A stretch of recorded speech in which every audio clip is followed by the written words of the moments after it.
I would also like to acknowledge Chairman McCall's longstanding interest in cybersecurity efforts. I want to also acknowledge the presence of Ms. Clark, who's the ranking subcommittee chair on cybersecurity, as well as Ranking Member Thompson, whose interest in this issue has been longstanding, and he's the ranking member of the overall committee. In 2007, Chairman McCall, along with Congressman Jim Langevin, were named co-chairs of the Center for Strategic and International Studies Commission on Cybersecurity for the 44th presidency. Since that time, he, among others, have been leaders on this issue, and last month he and I co-hosted a house-wide cybersecurity briefing that included an in-depth discussion on how cyber attacks threaten our critical infrastructure, cell phones, and computers.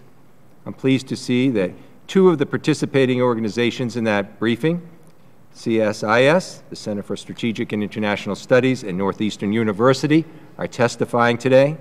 I look forward to continuing to work with Chairman McCall on cybersecurity issues and performing oversight of the Department's role as a leader cybersecurity agency. Cybersecurity, as acknowledged by President Obama, is one of the most serious economic and national security threats our nation faces.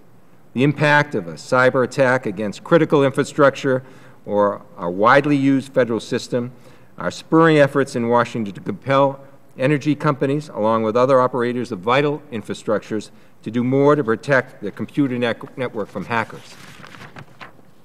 Public reports reveal that federal networks have been under attack for years, and some accounts point to upwards of 3 billion cyber attacks a year in the United States, and the price of this security is not cheap. Government agencies would need to boost cybersecurity spending more than 7 times to block 95% of hacker attacks, according to a Bloomberg government study. That translates into an annual spending average of $190.3 million per agency, up from the current $26 million, according to the study based on interviews with officials of 48 federal, state, and municipal agencies. Moreover, one recent study estimated that 71% of all companies experienced a cyber attack last year. The current combined financial impact on public and private sector cyber attacks is unknown, but estimates are in the billions. Yet as we add up the dollars and weigh the risks, we must not forget the greatest attack will be on the confidence of the American people if even one large-scale cyber attack scenario were to materialize. It's therefore imperative that we get a full understanding of the root causes of cyber attacks, learn from where the threat is derived, and ensure that every available means of protection is deployed at our disposal. Mr. Chairman, last week, during our full committee's markup of the PRECISE Act, I proposed an amendment that would have incorporated the model of the three-legged stool of government working in partnership with academia and industry into legislation designed to anticipate cyber threats and develop means to combat them.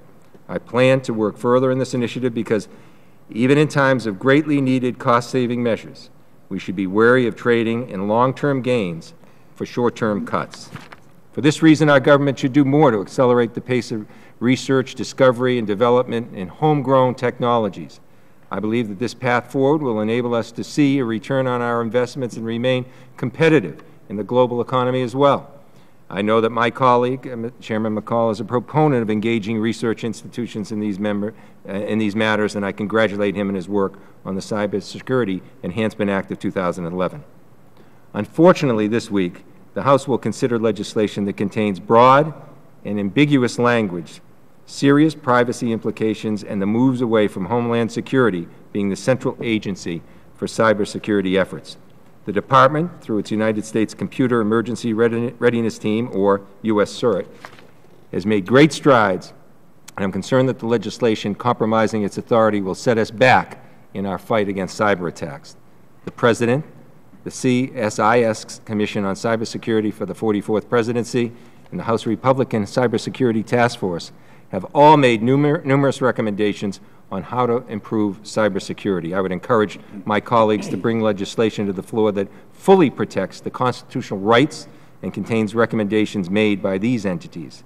I look forward to today's testimony, and am especially eager to hear from Dr. Stephen Flynn of Northeastern University as he discusses the nature of the cybersecurity threat and his standpoint on making universities full-fledged cybersecurity partners. I yield back.